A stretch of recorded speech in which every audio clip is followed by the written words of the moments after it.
La Sociedad Dominica de Medios de Comunicación, Sodomco, presenta A Pensar Más con Rosa María Palacios.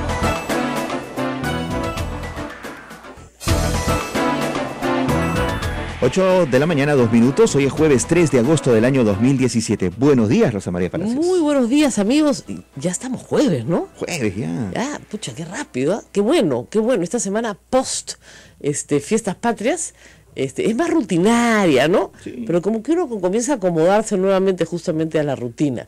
Y claro, la rutina en el Perú es que hay un asalto grande de vez en cuando, ¿no? Ayer le tocó a San Borja. No, el problema central no es el asalto en sí mismo, sino la balacera que se desencadenó y la cantidad de gente que había en las inmediaciones de el centro comercial La Rambla, que está muy cerca a una estación del Metropolitano, la estación La Cultura, que está repleta de gente. Entonces, si hay una balacera, obviamente la gente pues corre, se tira al piso, y ahora que el que menos tiene un celular, pues todo esto queda grabado en un mosaico aterrador de gritos y empujones, en fin, y la gente tratando de ponerse efectivamente pues a buen recaudo, ¿no? Para que no te caiga una bala perdida. Atraparon a un ladrón, pero estas bandas de raqueteros se organizan y se desorganizan muy rápidamente y son normalmente formadas en los penales, ¿no? Eso es su fortaleza, ser rápidos. Ser muy rápidos. Sí. Se arman y se desarman muy rápidamente, son hábiles, tienen muchos años robando normalmente, muchos ingresos a los penales, muchas salidas a los penales, y son efectivamente una molestia para quien es robado, pero una molestia mayor cuando son perseguidos, porque ahí sí pueden haber muertos, ¿no? Entonces, felizmente no ha habido muertos que lamentar. Se ha atrapado a uno, ¿no?, que además dijo que le gustaba violar reporteras, una cosa así. De verdad, mira, lo habían detenido, ¿no? Todas las reporteras peruanas le están mandando saludos, así que qué asco de gente, ¿no? O reporteros. Tú decías, estas bandas se organizan desde los penales. O sea, ahí se conocen, pues. Ya, se organizan allí y luego ya, cuando salen. Ya se conocen, ya se manjan. Ya se manjan, ya saben quién es más rápido, quién corre más, quién es campana.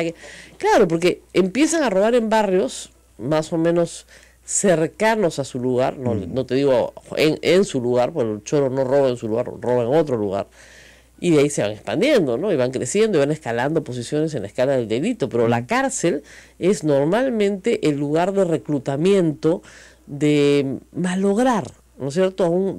Realmente, ¿no? Un joven que entra a la cárcel, si no se preserva, termina reclutado en una de estas bandas, ¿no es cierto? Y eso la policía lo sabe. Por lo tanto, yo creo que en cuestión de horas, este incidente de San Borja será claramente esclarecido por la policía, porque además no son muy inteligentes, ¿no? Entonces corren con cara descubierta delante de cámaras de seguridad, podrán ser atrapados con más o menos rapidez. El tema está al otro lado, ¿no? En el Poder Judicial, ¿cuánto tiempo los pone adentro y para qué los pones adentro, ¿no? Este tipo de bandas en San Borja, San Isidro, Miraflores, Barranco, del raqueteo, es decir, estoy a ver qué robo, ¿no? Que se mete un mini market a llevarse la caja. No es un delito planificado, es un delito de oportunidad. Es muy común, a pesar de los esfuerzos de todos estos distritos con su propio serenazgo de reducir la oportunidad, ¿no? Que ¿cómo combates el delito de oportunidad? Reduce la oportunidad, pues, ¿no? Entonces el patrullaje es más intenso, mientras más patrullaje haya, menos oportunidad hay. Entonces sí, hay muchas mejoras locales en delitos de raqueteo o oportunidad en distritos ricos, porque han desarrollado una estrategia, ¿no? Pero en los distritos pobres, que no hay serenazgo, pues siguen robándose exactamente igual. De otro lado, noticias importantes. Bueno, ustedes ya saben que hace meses, o sea, en mayo creo, IDL Reporteros, en una larga crónica de Gustavo Orriti, contó de la confesión de Marcelo Odebrecht en Curitiba a los fiscales peruanos, donde dijo específicamente que el señor Ollantumala había recibido $3 millones, creía que Barata no estaba de acuerdo porque él prefería a Keiko Fujimori, pero que él le dijo que en todo caso mejorara a Keiko Fujimori. Pues si me pasas cualquiera de esos periódicos de ahí, quiero leer los nombres bien, ¿no es cierto? Ayer apareció una relación más completa de la declaración de Marcelo Odebrecht, Jorge Barata pero no solamente ellos dos, sino 3 personajes más, ¿no es cierto?, que según el prestigioso diario O Globo, en un reportaje muy completo, habrían establecido que Keiko Fujimori Iguchi recibió dinero de la caja 2. Esa es la noticia. Sabíamos que había recibido por declaraciones de Marcelo Odebrecht. Sí, eso ya lo sabíamos. Pero al testimonio de Marcelo Odebrecht se suman los de Luis Maneri, Jorge Barata, Luis Alberto Will, Ricardo Boleira y Rogero de Araujo. Todos están ligados a puestos en el Perú, operaciones ilegales de Odebrecht en el Perú. Entonces, todas estas personas han contado lo que ha pasado en el Perú. Y según O Globo, Marcelo Odebrecht ha dicho explícitamente que las donaciones se hicieron a Keiko Fujimori y a la candidata del APRA, que era Mercedes Arauz, en el 2011, de la caja 2. Y que esa información se la dieron los fiscales peruanos, ¿no es cierto? Luego, claro, no podía asegurar las fechas porque eso tendría que decirlo Barata. Entonces, el tema acá es que la figura central de lavado de activos para el fiscal, en el caso de Ollanta Humala y Nadine Heredia, es que recibieron dinero de la caja 2. Lo central es eso. Entonces, si Keiko Fujimori y el APRA recibieron dinero de la caja 2, y si lo central es de dónde recibes la plata, entonces la pregunta es por qué no están presos Alan García, Keiko Fujimori, porque además acá no se persigue a los partidos, ojo, se persigue a los candidatos, de la teoría de, digamos, de la fiscalía. Vamos a repasar un poco esto de nuevo. ¿Qué quiere decir la caja 2? A ver, Odebrecht tenía una cosa llamada la división de operaciones estructuradas, que no es más que un eufemismo, ¿no es cierto?, porque era una gerencia de coimas. Esa gerencia de coimas manejaba una caja paralela, una caja que el resto de la empresa no manejaba, que manejaban pocas personas, ¿no es cierto? Una organización criminal tiene, ¿no es cierto?, estos circuitos de poder paralelo. Eso se llamaba la caja 2. De ahí salía la plata para las coimas, para financiar campañas políticas, para comprar toda clase de funcionarios, licencias, permisos, etcétera, y todo lo que tendría que comprarse de manera ilegal. La fiscalía presume que el dinero es ilegal porque proviene de ahí, que lo cual es bien discutible, ¿ya? Muy bien, y que por tanto, al haber la declaración de Odebrecht diciendo que Humala y su esposa no sé por qué, pero en fin, como ameba, ¿no?, unicelulares son, recibieron de la caja 2, entonces tienen que ir presos. Bueno, la versión era que se le había dado directamente el dinero a Nadine Heredia. Claro, bueno, en fin, ya, podría ser la versión. Él ha dicho ahora que se lo ha dado a Keiko Fujimori, sí, pues, exactamente igual. ¿Ya? Y al partido aprista, que efectivamente en el 2011 presentó como candidata a Mercedes Arauz, pero la retiró la candidatura. ¿Qué hicieron con la plata? Vaya uno a saber. La guardaron probablemente para la campaña del 2016 de Alan García, porque ellos manejan sus fondos así. O sea, no es extraño el antecedente de Mantilla, siempre lo repito, que tenía $6 millones en una cuenta en Miami, de una plata que él jamás usó ni iba a usar, ¿no es cierto? ¿Para qué tenía esa plata guardada ahí? Esa plata no era de él, era plata del partido, era plata para campañas, ¿ok? Entonces, recapitulando, lo que sabíamos hasta ayer por testimonio de Marcelo Odebrecht es que Keiko Fujimori y el APRA habían recibido testimonio recogido en una larga crónica de Gustavo Gorriti, al cual lo llamaron mentiroso y después se publicó completa la declaración y era exactamente lo que había dicho Gorriti. No lo llamaron mentiroso cualquiera, lo llamó mentiroso la fiscalía, que luego se tuvo que meter la lengua, ya saben dónde, y reconocer que todo lo que había hecho Gorriti era verdad. De verdad fue como una especie de cosa rarísima, ¿no? Tenían que desmentirlo a como diera lugar porque no querían que se sepa que Keiko Fujimori y Alan García tenían la misma acusación. Y los fiscales lo sabían. Y los fiscales lo sabían porque habían estado en Brasil. O sea, un encubrimiento descarado, pero descarado. Bueno, muy bien. Entonces, regresando al tema, lo que sabemos ayer por la información de O Globo es que hay más personas declarando en el caso peruano, no solamente Barata y Odebrecht, y que los fondos que se utilizaron en la campaña del 2011 por la que se investiga a Humala, porque se le investiga por hechos anteriores a su presidencia, son los mismos fondos de la misma procedencia, de la misma caja que se utilizaron para Keiko Fujimori y el partido aprista, porque Alan García no era candidato. Como ustedes saben, él era presidente. Entonces, eso está clarísimo. La pregunta que todos ustedes se hacen y me hacían ayer es, si una persona hace A y B, y eso significa C, es decir, voy a la cárcel, ¿por qué otra persona que hace A y B no tiene el mismo desenlace C? Porque el Poder Judicial en el Perú es impredecible, no tiene predictibilidad. Es decir, si una persona comete una actividad, eso no quiere decir que para esa persona sea delito. Para otra sí, pero para esa no. Eso no es un Poder Judicial. Yo regreso a mi tesis original.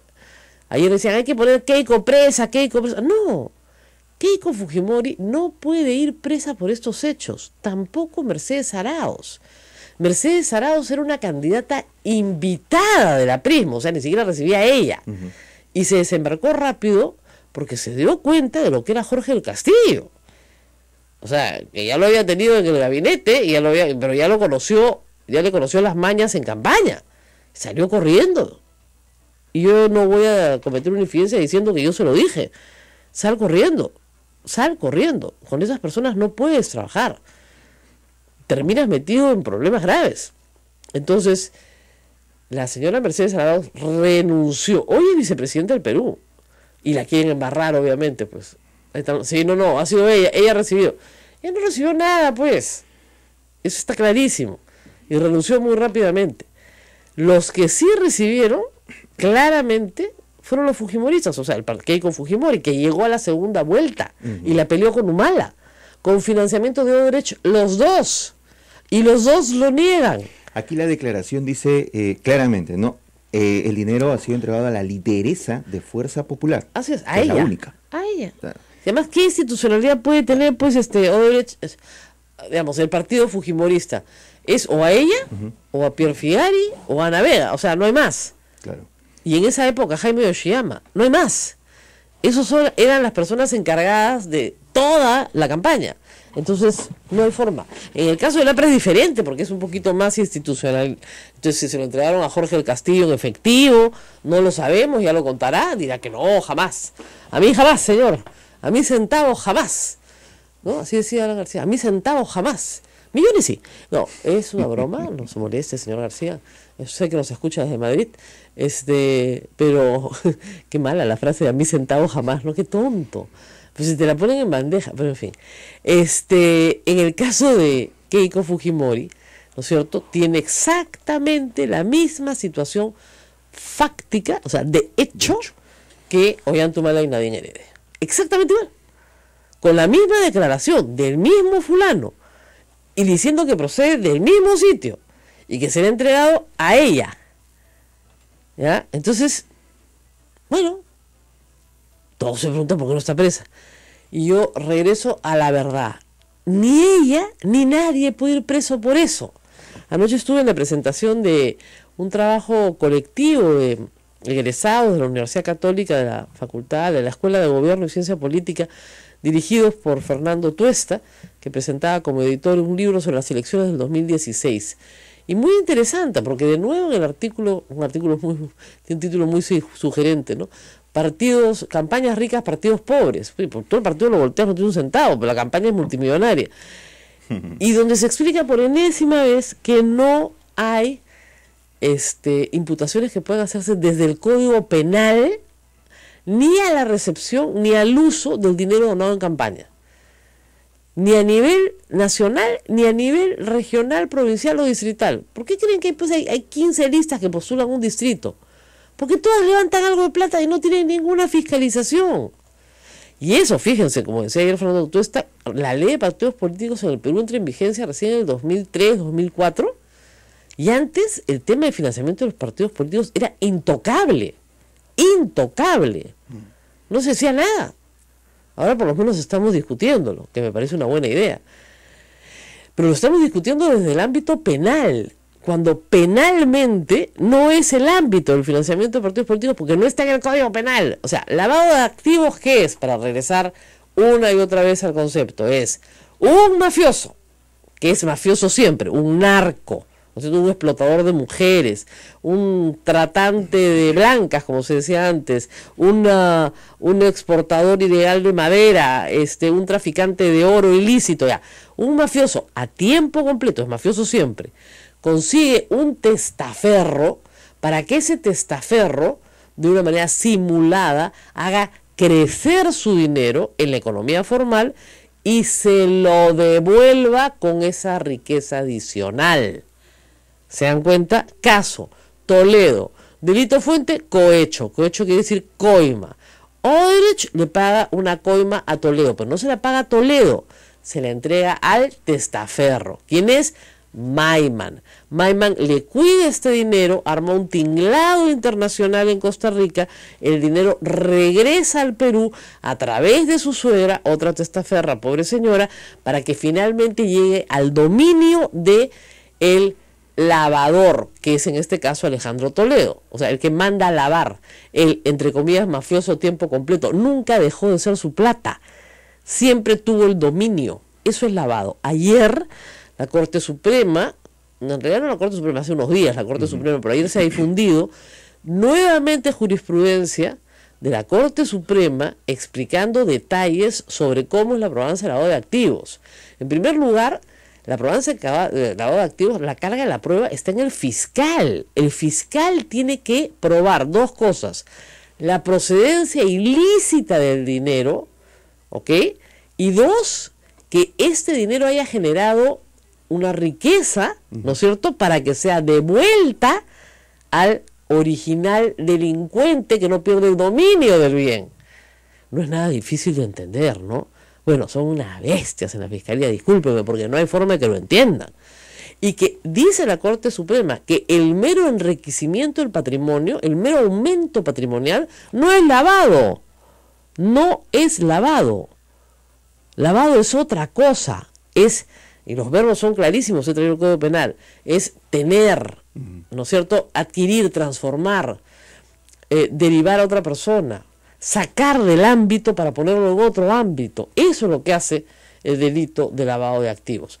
Yo no les miento, ya van a ser 3 años que explico esto, pero yo no tengo la culpa de que mis coleguitas en la prensa no lo entiendan. O sea, un cursito de derecho penal una y otra vez les serviría. Sobre todo porque hoy día, dice la Sala Penal Nacional, que va a revisar el caso de Ollantumala y que probablemente tengamos una sentencia esta tarde, lo cual me parece sorprendentemente velosa, dicho sea de paso, para los estándares del Poder Judicial. Pero sí, dicen que hoy día van a tener una resolución. Muy bien. Así que, si hay circo para Humala, debería haber un circo para Keiko. No. Todos deberían estar en su casa porque no hay delito. Que me parece pésimo que Keiko Fujimori reciba plata de una empresa hoy corrupta. Por supuesto que me parece pésimo. ¿Cómo me va a parecer bien? ¿No es cierto? Pero que quieran involucrar en un delito hasta al presidente de la República, porque dicen, no, el presidente de la República también está involucrado por la interoceánica. No pues, porque él no ha recibido nada. Él no ha sido candidato a nada. Ahora, si en el 2011 el candidato o su candidatura o su partido recibió plata de Odebrecht, tampoco es delito. No lo han dicho, pero tampoco es delito. Pausa y volvemos. Esto es A Pensar Más con Rosa María Palacios, gracias a los que nos escriben por medio de Facebook Live. Retornamos luego de la pausa. Sodomco, Sociedad Dominica de Medios de Comunicación.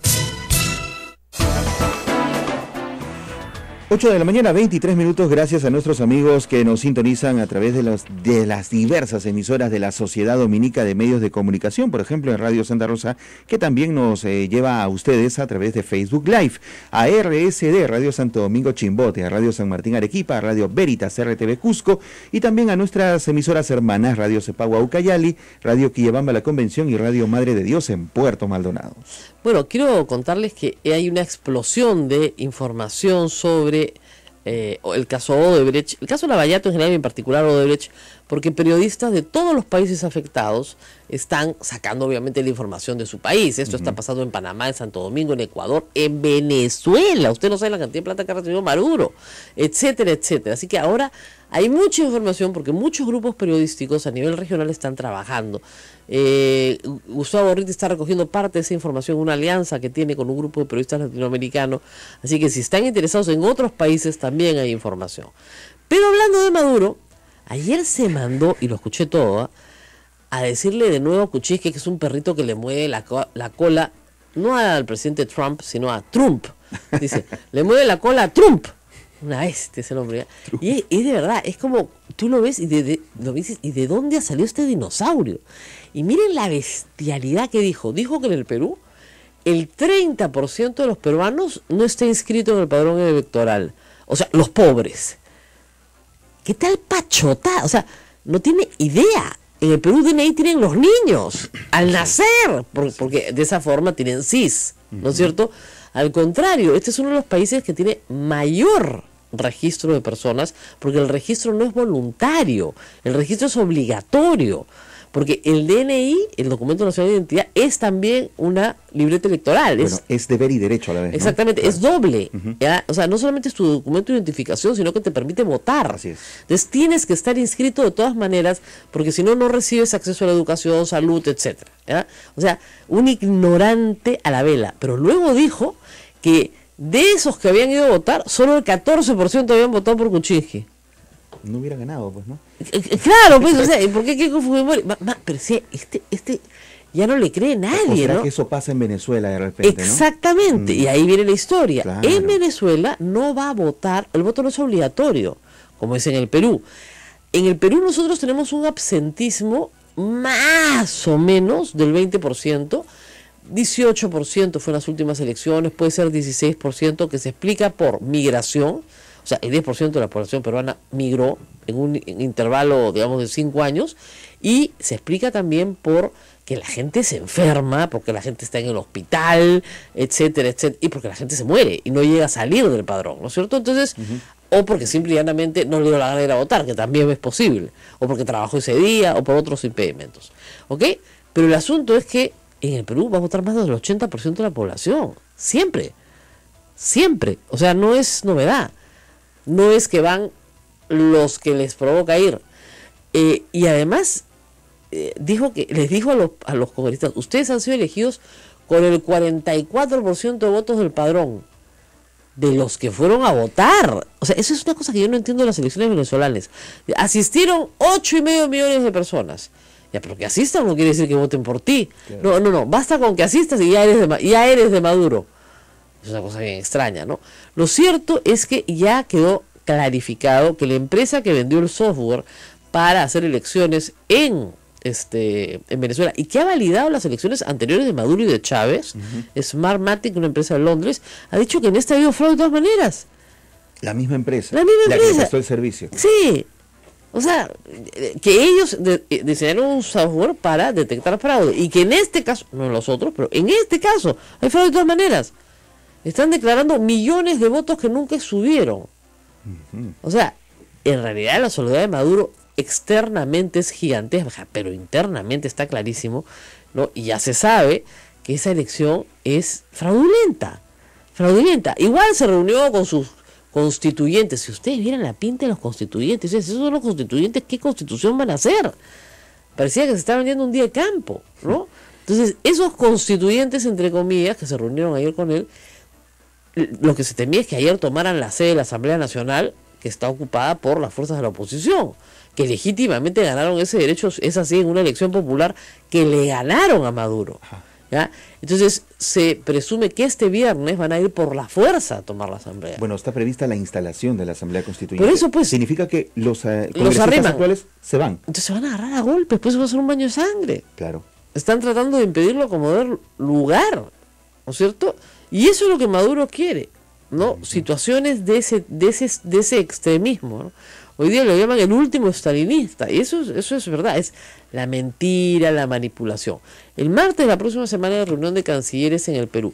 María Corina Machado, una mujer muy valiente venezolana, destituida del Congreso por el gobierno de Chávez y de Maduro, perseguida, ha planteado un plan de 4 puntos, pero también que es una fuga hacia adelante, que yo le dije, pucha, bien audaz, pero no deja de tener sentido. De hecho, a la Asamblea le corresponde nombrar a los miembros del Consejo Electoral, que los nombre de una vez.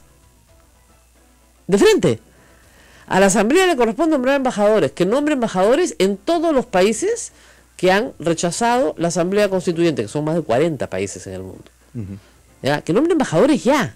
O sea, le creas a Maduro un estado paralelo, con embajadores, con un nuevo Consejo Electoral, ¿no es cierto?, con otra administración de justicia, que nombre magistrados.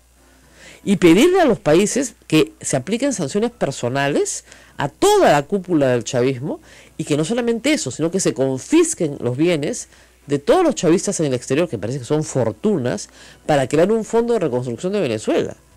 O sea, ¿qué ha dicho Estados Unidos? Vamos a confiscar los bienes de toda la cúpula del chavismo. Y parece que son millones de millones depositados en el imperio, porque parece que para guardar tu plata, el imperio es bueno. Bueno, y para venderle petróleo también, ¿no? Así es. Y la otra que se está discutiendo es que simplemente Estados Unidos no le compra petróleo a Venezuela. Claro. Y se acabó. ¿Lo hará? Tiene que hacerlo porque, mira, hay varias cosas. Pero Estados Unidos ha sido tibio, ¿eh? Tampoco ha dicho, no ha deslegitimado. Lo que pasa es que, fíjate, las sanciones a los países han funcionado en algunos casos y en otros no. O sea, el caso de éxito, digamos, es el caso de Sudáfrica. Se sancionó con sanciones económicas al país y terminó el apartheid. ¿Ok? Pero en el caso de Cuba, tenemos 60 años de sanciones económicas y ningún problema. ¿Ok? Siguen sobreviviendo porque han tenido otras fuentes de ingresos. En el caso de Venezuela, siendo autónomo en petróleo, puede venderle a Siria, no sé, pues a cualquiera de estos amigos que tienen el mundo árabe y salir por un tiempo adelante. Pero tendrían que ser 40 países que no le compran petróleo a Venezuela, así de claro. Y entre ellos Estados Unidos. En Estados Unidos hoy en día es superavitario en petróleo. Tiene más reservas de las que necesita por varios años. O sea, puede aguantar sin petróleo venezolano sin problema. Y por otro lado, el barril de petróleo está muy bajo. Claro. Entonces no va a tener los ingresos, y los ingresos que podría tener van a ser muy bajos. ¿No es cierto? Y además, cuando a un país nadie le compra un producto, como tú comprenderás, lo tiene que malbaratear. Así es. Tiene que salir a venderlo mucho más barato. Entonces, sí, está complicada la situación de Venezuela, muy complicada. Pero sí hay salidas, ¿no? La cosa es que la oposición tiene que unirse también y llegar a la conclusión de que ellos tienen que gobernar el país sin Maduro. Y eso es bien difícil. Sobre todo mientras, como pasa en Latinoamérica, ¿no? Mientras las Fuerzas Armadas sigan estando controladas por Maduro, es muy difícil que caiga. Ahora, si cae Maduro porque las Fuerzas Armadas le dan la espalda, se acabó Maduro. O sea, en ese instante se acabó Maduro. Si no tiene el apoyo de las Fuerzas Armadas, se acabó Maduro. Okay. Vamos a ver qué pasa, ¿ya? Pero, en fin, acá me dicen, pues, efectivamente, Carlos Rodríguez, nuestro amigo que siempre nos escribe, Maduro es un ignorante, ¿no? Que habla con pajaritos, sí, la verdad. Pajariticos. ¿Te acuerdas? Pajaritillo, Sí. me ha hablado, ha venido Chávez a hablarme a través de un pajaritillo. Sí, no sé, eso que el pajarito le habla, como dicen, da para tantas lecturas. Y además hay una sospecha fundada en varias evidencias que es grave, ¿no? Ayer él acusaba a Pedro Pablo Kuczynski de no ser peruano, cuando es evidente que ha nacido en el Perú. Lo que no es evidente es que Maduro haya nacido en Venezuela. Se presume que nació en Colombia. ¿Ah, sí? Que claro, y hay bastante información que apunta a que nació en Colombia y no nació en Venezuela. Sería un presidente ilegítimo. Ilegítimo, claro. Hay bastante información. Ahora, claro, como ustedes saben, en esos temas siempre hay dudas. Es como cuando decían que Obama no había nacido en los Estados Unidos porque Obama nació en Hawái, ¿ya? Y decían que la parte era falsa, etcétera, pero sí nació en Estados Unidos. En el caso de Maduro, que acusa al presidente Kuczynski de no ser peruano, el primero que discuta es su acusación porque se le acusa de no ser colombiano. Además, muy gracioso, porque cuenta que esta era la anécdota que contaba. He ido a una reunión de presidentes donde me contaron que vino ¿cómo se llama? Cuchijo, ni siquiera, ningún interés por decir bien el apellido cuando lo sabe perfectamente, a decirles que él no era pitiyanqui. Oye, la palabra pitiyanqui no se usa en el Perú, es una palabra venezolana. No tiene nada que ver, no tiene significado alguno para nosotros. Que él era yanqui y que eso se lo había dicho a los presidentes de otros países. ¿Ustedes se imaginan a Pedro Pablo Kuczynski en un gesto de arrogancia de ese tamaño? Es un disparate, pues, ¿no? Entonces, miente, se inventa cifras del padrón electoral que no existen, se mete con la RENIEC, o sea, es decir, un pan con mango. Y lo que es increíble es que todos los que le mueven la cola ahí, porque ahí habían como varios que le movían, aplauden, ¿no? Pero ya no aplauden con el entusiasmo de antes, ¿ah? Tienen una cara de susto. Cara de miedo, ¿no? Tenían una cara de susto. Observaba el video el otro día en el que Maduro presenta su cédula electoral y el sistema lo traiciona porque sale como que no existía. La pobre mujer que llevaba el sistema en el celular tenía una cara de... Mañana me cortan la cabeza. Me matan, me Era fusilan. terrible, su expresión era horrible, ¿no? Pobre mujer. Pobrecita. Pobrecita, porque es horrible. Ese es, pues, ¿cómo se dice? El régimen del terror. Ajá.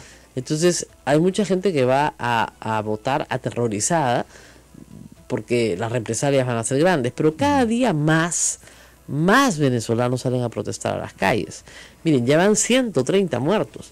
Además, han convocado elecciones para fin de año, elecciones regionales, y María Corina Machado les dijo a todos, miren, en esas elecciones no se participa. Eso sería darle legitimidad a este régimen que tiene que irse porque ha violado la Constitución ya N veces. O sea, la Constitución actual se reforma no por una nueva constituyente, se reforma por un referéndum.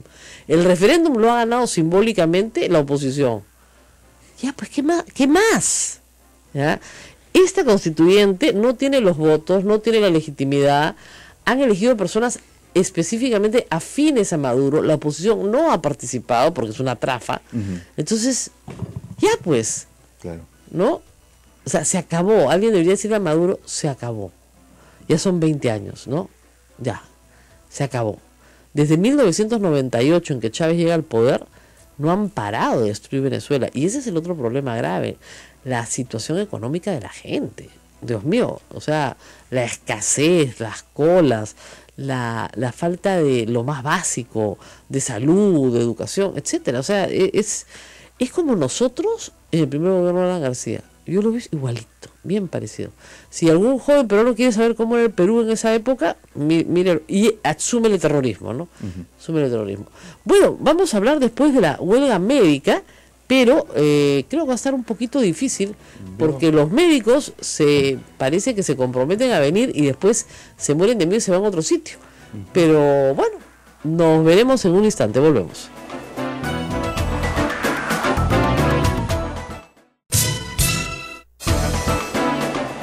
8 de la mañana, 39 minutos. Tenemos previsto una entrevista presencial con el doctor Godofredo Talavera Chávez, presidente de la Federación Médica del Perú. ¿Ya llegó? No llega, ¿no? No llega, pero ¿llegará? Vamos a contarle. De repente el señor Godofredo, el doctor Godofredo Talavera cree que tiene, como San Martín de Porres, que está enterrado aquí, el don de la ubicuidad. Entonces ustedes saben que el santo tenía la posibilidad de estar en dos sitios a la vez. Pero yo creo que el doctor Godofredo Talavera no puede ser San Martín de Porres, no lo puede emular, no puede estar en RPP y acá. Al menos acabamos de comprobar que el jefe de prensa del presidente de la Federación Médica del Perú es un tremendo mentiroso. Le acaba de decir a nuestro productor que están en el tráfico, que hay mucho tráfico. Y el señor Godofredo Talavera aparece ante nuestros ojos en la pantalla de televisión que tenemos delante de nuestro, ¿dónde? En RPP. El señor Talavera tiene derecho a ir a donde le dé la gana. Si no quiere venir acá, encantadísimo, no tenemos ningún problema. Lo que no puede es mentirle a nuestro productor, comprometerse a venir aquí, aparecer en otro medio y sostener la mentira. Mentira. O sea, eso es una cosa inaceptable. Lo que nos da, lo que nos revela el carácter de este presidente de la Federación Médica. Porque si mienten esto, que es una tontería, imagínense, mienten todo lo más. ¿No? Si mientes en lo poco, mientes en lo mucho. ¿no? O sea, a mí ya no me queda muy claro si realmente el niño en Yurimaguas no lo mataron los médicos o si lo mataron los médicos. Los médicos sostienen que en Yurimaguas el niño estaba siendo atendido, ¿no es cierto? Y que era un especialista que quería entrar, que no lo dejaban pasar, que eso fue lo que se filmó. Y que la culpa la tiene el personal administrativo que está en disputa con el director del hospital de Yurimaguas.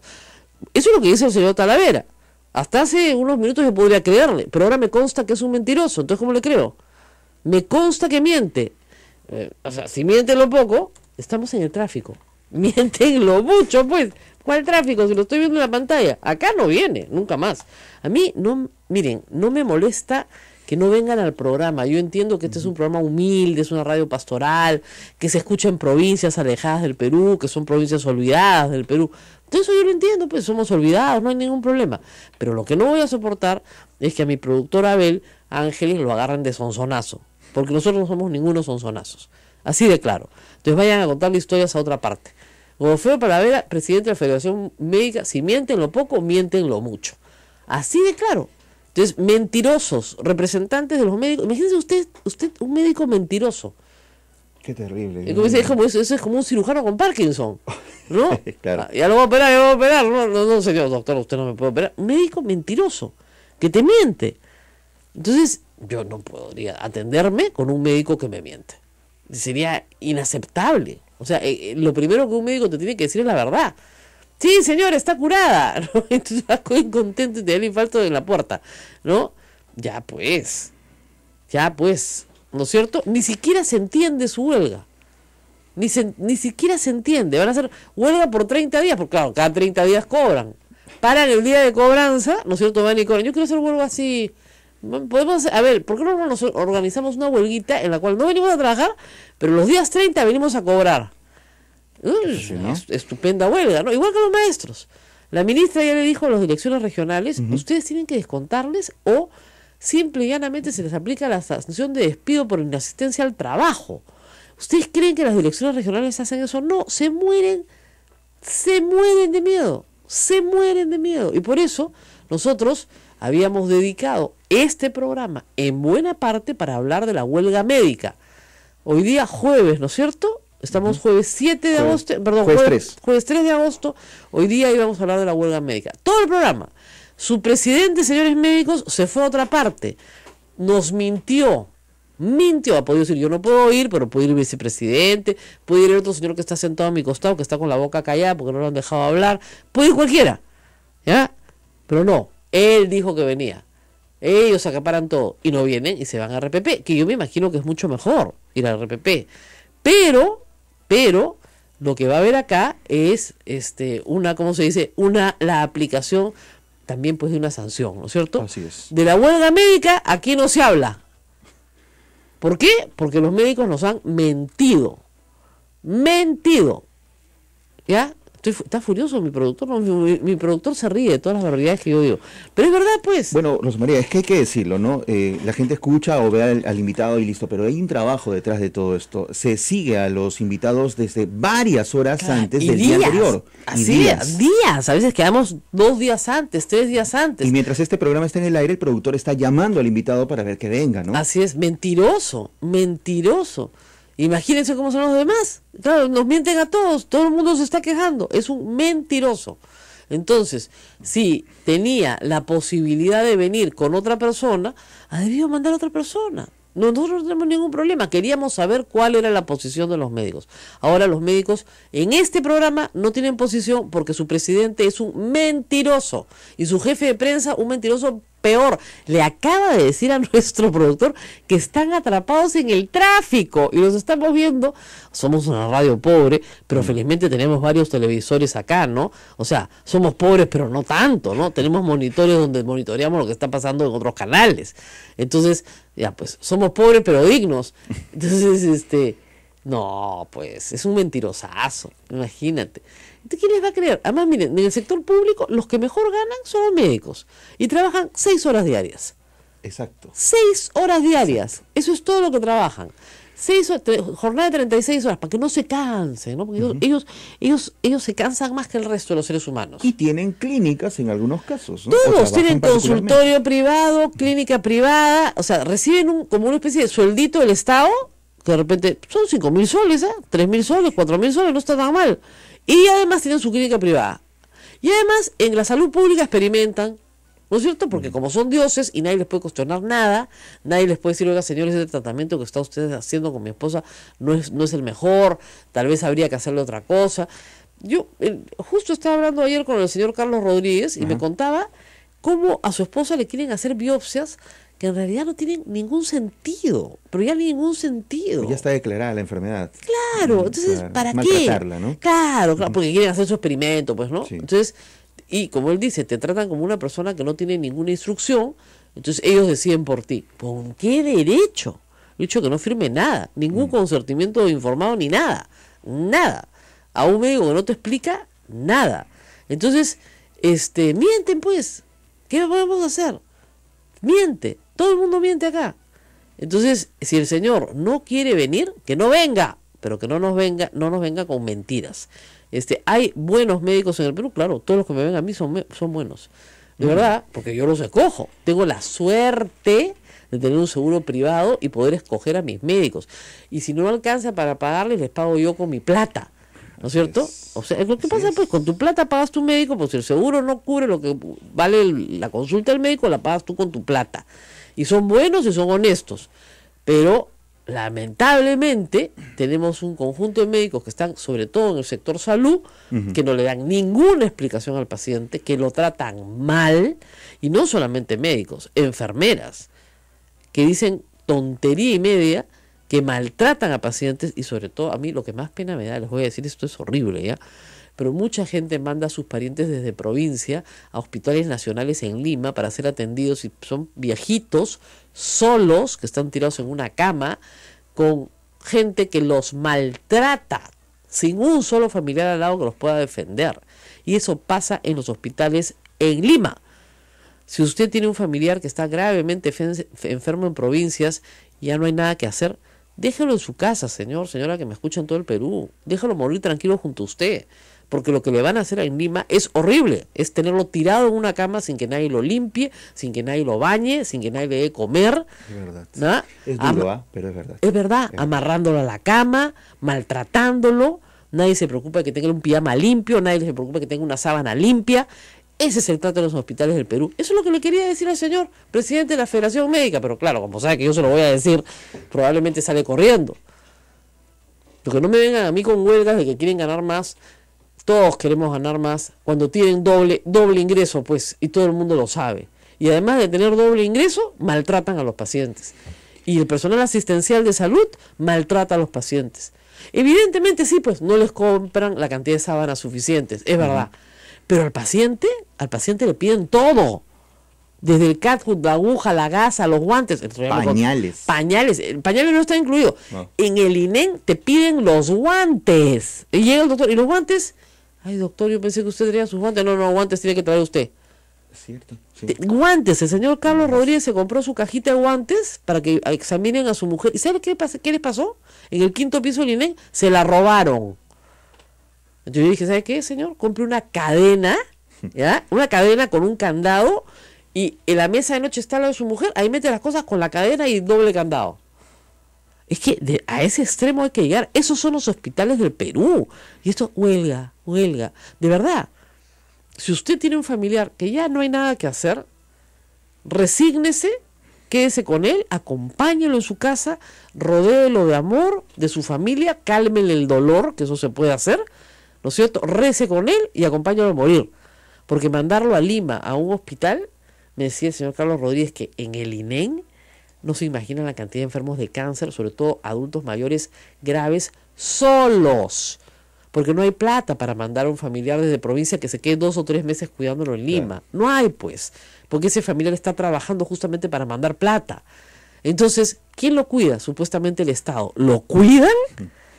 ¿Lo cuidan? Pueden encontrar a su enfermo a la mañana siguiente sin el pijama, sucio de arriba abajo, nadie lo ha limpiado, nadie lo ha bañado, no le han cambiado el pañal, escaldado, con escaras. Ese es el tratamiento que recibe en un hospital del Estado. Así que no me venga el señor presidente a contarnos cuentitos, porque esa es la salud que se recibe en el Perú. Y eso no es solamente culpa de no recibir un buen sueldo, eso es no tener humanidad, no tener respeto por el ser humano. Ya me lo comí todo. ¿Quién nos llama? Un oyente. También tenemos reacciones desde Facebook Live. Ojo, Susana Rosa Mendoza dice, y además usan los recursos del Estado para sus consultas privadas. Juan José Saldarriaga trabaja en 6 horas y le atienden como si te hicieran un favor, ¿es verdad? Sí, es verdad. Y Rosa María dicen que la radio se escucha en provincias alejadas. Sí, cierto, a través de la red Sodonco, en varias provincias. En varias provincias. Sí, pues acá me dice Roland Pichán, cierto, en los hospitales maltratan a los ancianos, no les dan sus alimentos, se los amontonan en la mesita de noche. Soy testigo. Obviamente un hombre, una mujer, un hombre mayor, no tienen apetito, pues. Entonces hay que insistirles un poquito con cariño, cómase algo. ¿Ustedes creen que hay ese trato en los hospitales del Estado? ¿Ustedes creen que hay una enfermera amorosa que diga, por favor, o dóblese un poquito para poder cambiarle la sábana? ¡Pum! ¡Pata! A patadas, como si les hicieran el favor. Tenemos la llamada de un oyente. ¿Aló? Perdimos al oyente. Pero, de verdad, entonces, que no me vengan a mí con que de esos temas no podemos hablar, que todo es culpa del Estado porque no nos compran los insumos. ¿No nos compran los insumos? Si se los piden al paciente. Se los piden al paciente. Todo le piden al paciente. El SIS no te cubre todo lo que tú acabas de decir, no te cubre pañales, no te cubre nada. Y además, no solamente eso, sino que actúan como unas dictaduras dentro de los hospitales para que, encima de que no atienden a tu enfermo, no te lo dejan atender a ti. Te ponen un horario de visitas tan restrictivo que no puedes asegurarte cómo le ha ido. Dejas el teléfono. Por favor, señorita, le dejo mi teléfono. Si pasa cualquier cosa en la noche, me llama. Nunca te llaman. Nunca te llaman. Llegas a la mañana, ¿qué pasó? No, anoche se murió. ¿Y por qué no me han llamado? Ah, bueno, eso es de administración, no sé qué. Por favor, señorita, le ruego, si tiene un problema, llámeme a cualquier hora, yo voy a estar acá. Nada. Esa es la salud. Entonces, sí sé, me dice, la situación de que relata, ¿sabes por qué es? Sí sé por qué es, porque se ha perdido la humanidad en los hospitales, señor. Porque se ha perdido el respeto por la vida humana, por una pésima formación también de los médicos. O sea, que decirlos, si salen de unas universidades que no valen nada, ¿no es cierto? Lo primero que deberían enseñarles es a escuchar al paciente y es lo último que hacen, ¿no es cierto? Eso es lo que tenemos en los hospitales hoy. Entonces, sí pues, porque eso es lo que hay. Bueno, tenemos en el teléfono al señor Wilfredo Pedraza, al abogado de Ollantumala y Nadia Heredia. Sí, yo sé. Sí. Vamos a cambiar de tema completamente y discúlpenme todo lo que he dicho, pero acabo de conocer varios casos, los he descrito tal cual los he visto y no estoy cometiendo ninguna infidencia. Y este señor, presidente de la Federación Médica, con su huelga de 30 días, se puede ir a hacer sus anuncios a otra parte porque aquí yo no lo recibo más. No acepto que me mientan. Yo acepto que me pospongan, acepto que me cancelen, todo lo que quieran, pero no que me mientan, no que me digan que están en el tráfico. Muy bien, Wilfredo Pedraza está abogado de Ollantumala y Nadia, está en el teléfono. Se anuncia que hoy se va a emitir el fallo de la sala que discute la prisión preventiva de ambos. Doctor Pedraza, buenos días. ¿Cómo está, Rosa María? Muy buenos días. Me ha sorprendido la celeridad. Yo pensé que se iban a demorar unos días más. ¿Cuándo les han notificado que hoy van a... y por qué piensa usted que hoy van a emitir una resolución? Pues, en honor a la verdad, nosotros no lo sabemos. No hay ninguna notificación que un abogado, un colega que comparte la defensa, acaba de estar por la Sala Penal Nacional y no hay ningún registro. Por tanto, estamos, como hace 2 días, digamos, solamente esperando. El presidente de la sala, al finalizar la audiencia de hace 2 días, dijo que él resolvería en un plazo de ley, pero también señaló que por la complejidad del caso y la abundante información, probablemente iba a recurrir a lo que se llama el plazo razonable, es decir, quizás 1 o 2 días más después del plazo legal. Así que estamos esperando. Ahora, digamos, entonces, ¿no hay seguridad de que hoy se emita la resolución? ¿Eso es lo que me quiere decir? Sí, de hecho no la hay, no hay forma de saberlo. Entonces es un falso titular. Sin duda. Claro. Creo que hace una deducción de, como ayer se venció el caso, tendría que ser hoy, pero en rigor, Los únicos que saben de esto son los magistrados. Nosotros solo esperamos, no estamos haciendo ninguna gestión para que salga hoy, más tarde, ni mañana. Simplemente nos estamos invitando en este momento a esperar esa decisión. Ok, porque hoy día los titulares en varios medios temprano, hoy se dicta resolución. Bueno, hoy se dicta resolución, pero claro, si eso no ha sido notificado a ustedes, entonces no se va a dictar ninguna resolución. Creo, no lo sé, en realidad prefiero respecto a eso no especular. A veces la prensa tiene más información más fresca que nosotros. Bueno, pero digamos, también. Pero doctor, ¿sí deberían ser notificados de que se va a emitir la resolución o no? No, el procedimiento no señala una notificación. Ah, ok, entonces está el voto. El procedimiento establece directamente la notificación por escrito de la decisión de los magistrados. Okay. A diferencia del juez Carhuancho que hizo, Concepción Carhuancho, que hizo su resolución oralmente, en este caso tiene que ser por escrito. Y de hecho eso les toma un poco más de tiempo porque hay que escribir y eso es una tarea un poco más... Ok, entonces la resolución no va a ser oral con televisión, digamos.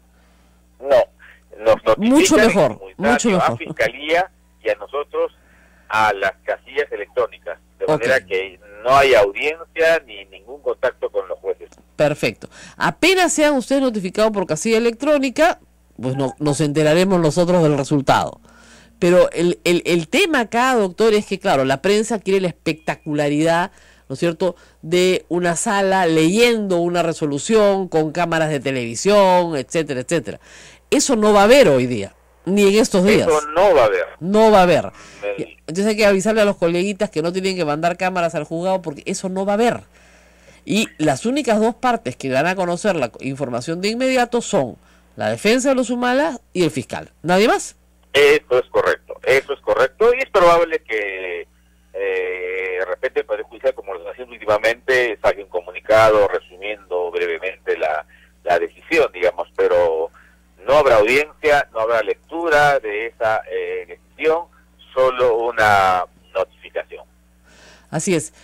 Ayer nuevamente se ha emitido información a través de O Globo sobre la entrega de fondos de campaña a varias personalidades políticas, no solamente a los Humalas, sino también a Keiko Fujimori y al partido aprista para la candidatura de Mercedes Arauz. Todo, la novedad, sale de la caja 2. La caja 2 es, digamos, la prueba de oro para el fiscal para inculpar a Ollantumala y su esposa como lavadores de activos. ¿Qué puede decir de esta nueva información? Bueno, como usted conoce, Rosa María, este tema le ha estado dando vueltas hace bastante tiempo. En la diligencia en la que yo participé, la declaración de Marcelo Odebrecht, de hecho, él mencionó el tema y lo mencionó a partir de una pregunta que hizo el fiscal brasileño. No fue cierto que yo haya introducido el tema en esa declaración, lo introdujo el fiscal. Obviamente preguntamos respecto a este asunto, pero creo que básicamente se veía venir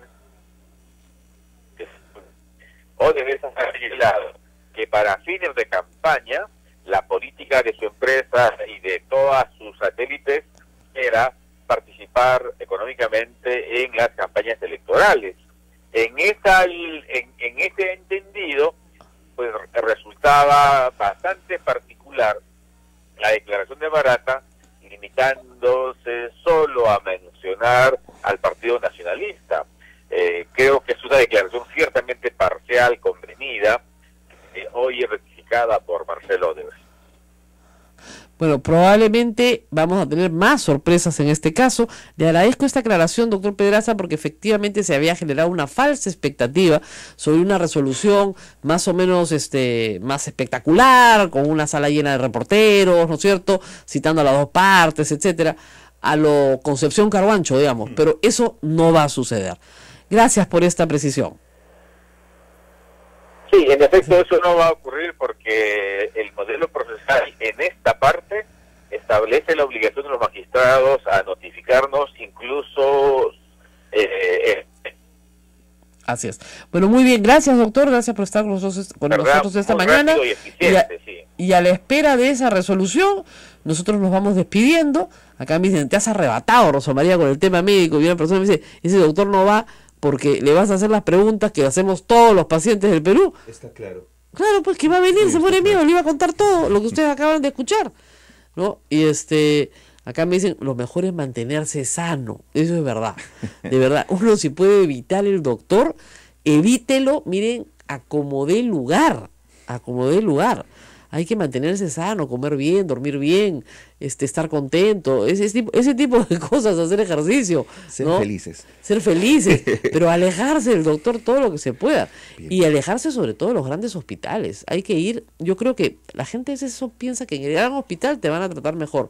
Yo prefiero una posta pequeña con un médico dedicado que me saque del problema rápidamente, ¿no es cierto?, a estos inmensos hospitales donde la gente se muere de llanto y de dolor en las emergencias y no les hacen ni caso, pero ni caso, puedes estar doblado en 4, ¿no? Con cólico renal, con lo que te quedas con tu cólico renal 24 horas tirado ahí con apendicitis. Yo he visto gente con apendicitis. ¿Qué estaban esperando? Que le diera septicemia. Miren, de nuevo el RPP en titular dice, se dará a conocer fallo de apelación, pero no hoy. Lo acaba de decir Wilfredo Pedraza, nadie sabe cuándo. Bueno, nos están escuchando, de repente rectifican para el otro boletín esto, ¿no? Sí, no, hoy no va a salir, nadie sabe qué día va a salir la sentencia del caso, nadie, no hay un plazo, no. O sea, que quede claro, no, hoy día no se sabe, hoy día vence el plazo, hoy día no es el día, necesariamente, ¿ok? Qué barbaridad. A veces es poco terca la gente para entender, ¿no? En fin, nos vamos despidiendo. Hasta mañana. Me retiro hasta mañana y mañana es viernes. Yes. ¿Ya?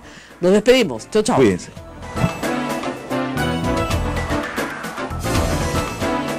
Hasta aquí. A pensar más con Rosa María Palacios. Este programa fue producido por la Sociedad Dominica de Medios de Comunicación, Sodomco.